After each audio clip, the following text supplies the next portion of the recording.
So Brian's on top of me.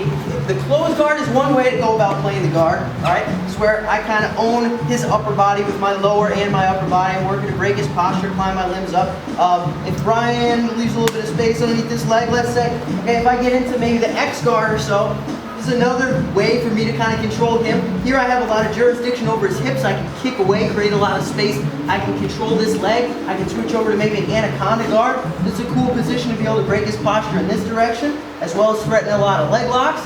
If Brian brings this leg down and I'm over here in more of a deep half guard, in this kind of a position, it's very hard for him to put his weight on me without kind of leaving himself off balance, and I can start to tip him backwards or tip him forwards, come out the back door, go for takedowns. Now if I go upside down on Brian, with just one of a whole bunch of different ways that I can orient my body around his to open up new attacks and new ways to topple him over. I'm just looking for new submissions and new transitions that are going to open up for me. Going upside down happens to help me out with that. It doesn't necessarily require any flexibility or athleticism. In fact, me, like this, I think that actually stings a little bit. When I was maybe 20 and I worked on it every day, I could get my palms to the ground, but only for a second. You just feel horrible pain. Like now I get my fingertips there. It's kind of like that. So I'm not necessarily a flexible guy. But I'll go over some basic transitions first, one of which I know we covered back in November or so. Brian's actually standing. We're going to start from the traditional De La Riva guard.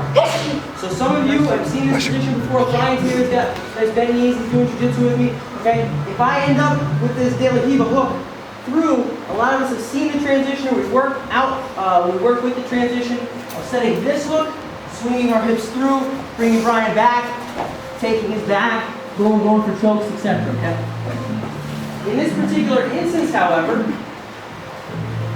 as I set up my De La Riva hook, again, I pull up nice and tight to Brian, I get this foot all the way across, this makes it hard for him to face me.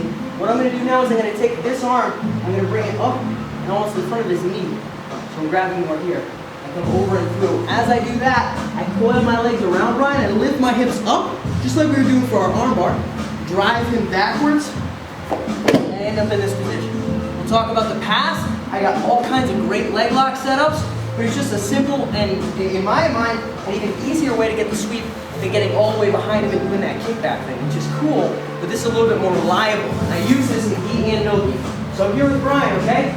Basic De La Riva position. I slide my butt almost while I'm sitting on his foot. My back foot comes in front of this thigh. This hand, watch, reaches for his knee. This is what builds my momentum, okay? This hand and this leg. My momentum, I lift my hips up, I drive Brian back. I've got a nice Achilles here, and I'm underneath this ankle.